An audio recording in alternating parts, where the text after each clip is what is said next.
നമുക്ക് വേണ്ടത് ഈ ചെറുപ്പത്തിലേക്ക്, ഞങ്ങളുടെയൊക്കെ ചെറുപ്പത്തിലൊക്കെ ഇവിടെയൊക്കെ ഈ പ്രദേശങ്ങളിലെല്ലാം തന്നെ തോടുകൾ ഉണ്ടായിരുന്നു. ഇഷ്ടംപോലെ പിണ്ട തോടുകൾ കുറച്ചുള്ളൂ അല്ലേ? എല്ലാ വീടുകളിലേക്കും എല്ലാ കടകളിലേക്കും പോകാനായിട്ട് ഈ തോടുകൾ കുറുകെ തെങ്ങിന്റെ തടി വെട്ടിയിട്ട് നീട്ടിട്ടാണ്. ഇതായിരുന്നു നമ്മുടെ പാലം എന്ന് പറയുന്ന പള്ളി. ഈ പാലം കടക്കാനായിട്ട് ചെറിയ കയറുകൾ വലിച്ചിട്ടില്ല. ഇതിലെയാണ് നമ്മുടെ സഞ്ചാരം മുഴുവൻ. അപ്പൊ ഈ പാലം കിടക്കുമ്പോഴോ അടിയിൽ നല്ലോണം വെള്ളം ഉണ്ടെങ്കിൽ നമുക്ക് പേടിയൊന്നുമില്ല, കാരണം ഒരു കയറ് കെട്ടിയിട്ട. പക്ഷെ ഈ കയറിൽ നമ്മൾ പിടിച്ച് വീഴാൻ പോകുമ്പോ ഒന്ന് പിടിച്ച് അധികം ഫോഴ്സ് ചെയ്തിയാൽ കയറ് പൊട്ടിപ്പോകും.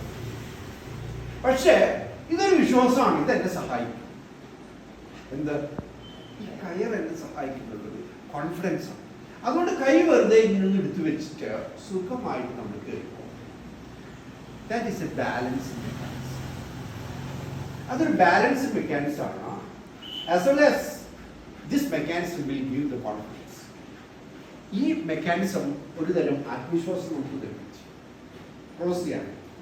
അപ്പോൾ ഈ ആത്മവിശ്വാസം നമ്മൾ ഉണ്ടാക്കിയെടുക്കുന്നതാണ് ചെറിയ ചെറിയ മെക്കാനിസത്തിലൂടെ. അതിന് നിങ്ങൾ വർത്താനം പറയാൻ നിങ്ങൾ എന്ത് ചെയ്യണം? ഒരു കുട്ടിയെ നമ്മൾ ഒരു വീട്ടിൽ ഒറ്റയ്ക്കാക്കി, ഒരാളുമില്ല, ഭക്ഷണവും മറ്റ് സൗകര്യങ്ങളും ഒക്കെ ഉണ്ടാവും, എല്ലാം കൊടുക്കും. കുട്ടിക്ക് ഒരു അപകടവും സംഭവിക്കാത്ത രീതിയിൽ ഒരു കുട്ടി ഒറ്റയ്ക്കാക്കി. ആ കുട്ടി 10 വയസ്സായ വർത്താനം പറയുമോ? ഇല്ല. ഫ്ലാറ്റിൽ താമസിക്കുന്ന പല കുട്ടികളും ഇപ്പോൾ വർത്താനം പറയുന്നില്ല. എന്താ കാരണം? വർത്താനം പറയുന്ന കുട്ടികളുടെ പ്രായത്തിലുള്ള ആളുകളില്ല. അച്ഛനും അമ്മയോടൊപ്പം കമ്മ്യൂണിക്കേഷൻ വളരെ കുറവാണ്. ഇനി പറയുകയാണെങ്കിൽ തന്നെ ആരെപ്പോലെ വർത്താനം പറയും? അച്ഛൻ്റെയും അമ്മയുടെയും പോലെ 3 ആളുകൾ വർത്താനം പറയുന്ന പോലെ വർത്താനം പറയും. അപ്പോൾ if you want to communicate, you have to do what? നിങ്ങൾക്ക് വർത്താനം പറയുമ്പോൾ നിങ്ങൾ എന്ത് ചെയ്യണം? നിങ്ങൾ വർത്താനം പറയണം, സംസാരിക്കണം. തെറ്റുമെന്ന് പേടിച്ചിട്ടില്ല.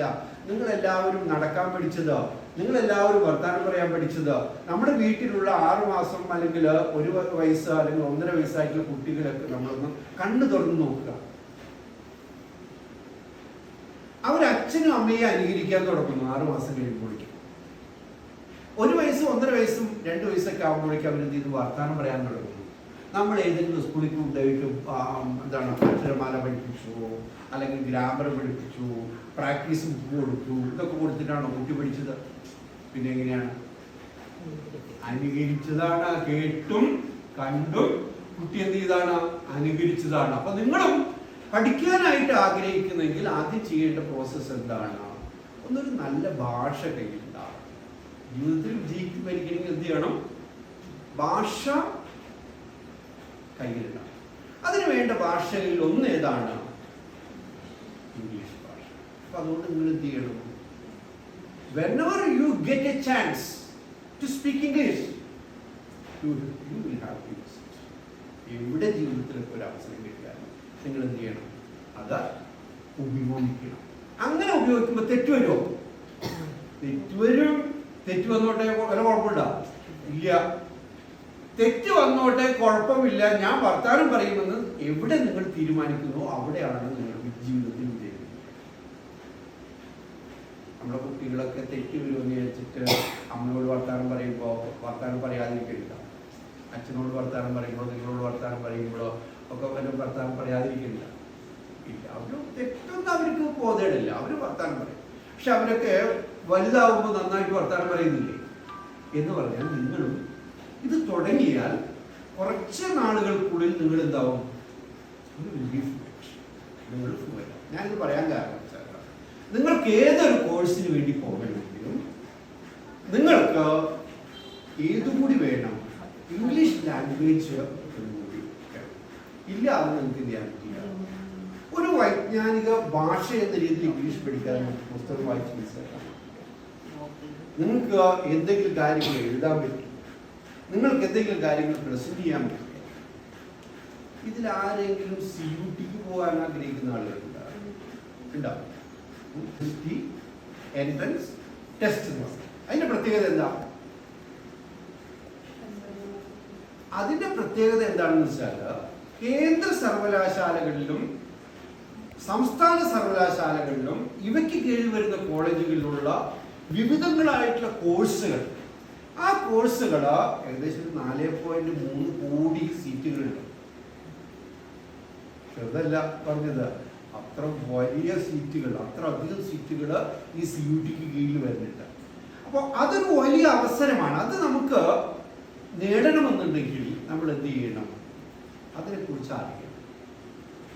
ഞാൻ 2 കാര്യങ്ങളെ ഇപ്പോൾ പറഞ്ഞുള്ളൂ. ഒന്ന്, നിങ്ങൾ എന്ത് ചെയ്യണം? ഒരു ഗോള് സെറ്റ് ചെയ്യണം. എന്താകാനായിട്ട് ആഗ്രഹിക്കണം എന്നുള്ളത് മനസ്സിൽ നിന്ന് തീരുമാനിക്കുക. ഒരു അപകടവുമില്ല. നമ്മളുടെ ഒരുപക്ഷെ നമ്മുടെ ഈ ചിന്ത ഭാവിയിൽ കൂടുതൽ അറിയുമ്പോൾ മാറിയെന്നൊക്കെ വരും. നമ്മൾ ചെറുപ്പത്തിലെ ഉത്സവപ്പറമ്പിൽ പോകുമ്പോൾ എനിക്ക് ആനക്കാരനാവണമെന്ന് പറയാറില്ലേ? ലോറി ഓടിക്കുന്ന വീട്ടുപണിക്കോ അല്ലെങ്കിൽ ഇന്നത്തെ വീട്ടുപണിക്കോ ഒക്കെ വരുമ്പോൾ എനിക്ക് ലോറിക്കാരനാവണമെന്ന് പറയാറില്ലേ? ഇതൊക്കെ മാറി മാറിയാണ് നമ്മൾ എവിടെ എത്തിയത്? ഇവിടെ എത്തിയത്. അതുകൊണ്ട് മാറുമെങ്കിൽ മാറിക്കോട്ടെ, പക്ഷെ നമ്മൾ എന്ത് ചെയ്യണം? ചില ആഗ്രഹങ്ങൾ മനസ്സിൽ സെറ്റ് ഗോൾ എന്ന് പറയുന്നത് വളരെ പ്രധാനമാണ്. രണ്ടാമത് ഞാൻ പറഞ്ഞത്, ഈ ഗോൾ സെറ്റ് ചെയ്താൽ മാത്രം പോരാ, വെറുതെ ഇരിക്കരുത്. നമ്മൾ എന്ത് ചെയ്യണം? ചില കാര്യങ്ങൾ കൂടി ചെയ്യണം. അതിലൊരു കാര്യം ഞാൻ പറഞ്ഞത് എന്താണ്? You have to get proficiency in language. ഭാഷയിൽ ഒരു പ്രാവീണ്യം നിങ്ങൾ ഉണ്ടാക്കണം. ഇതാണ് വളരെ പ്രധാനപ്പെട്ട ഒരു കാര്യം. ഭാഷയിൽ പ്രാവീണ്യം ഉണ്ടാക്കാൻ, പ്രൊഫഷൻസ് ഉണ്ടാക്കാനായിട്ട് എന്ത് ചെയ്യണം? ധൈര്യമായിട്ട്, കോൺഫിഡൻ്റ് ആയിട്ട് ഭാഷ ഉപയോഗിക്കാനായിട്ട് നിങ്ങൾ എന്ത് ചെയ്യണം? ശ്രമിക്കണം. ശ്രമിക്കാത്ത ഒരാൾക്ക് നിൽക്കാൻ പറ്റുമോ? നമ്മുടെ കുട്ടികൾ എഴുന്നേറ്റ് നിൽക്കാനും നടക്കാനും ശ്രമിക്കുന്നത് എങ്ങനെയാണ്? പിടിച്ചു നിൽക്കും, എന്നിട്ട് എന്ത് ചെയ്യും? നടക്കാൻ ശ്രമിക്കും, വീഴും. വീണ്ടും പിടിച്ചു നിൽക്കും, നടക്കാൻ ശ്രമിക്കും, വീഴും. നിങ്ങൾ സൈക്കിൾ കൊണ്ട് ഓടിച്ചത് എങ്ങനെയാ? സൈക്കിളിൽ കയറി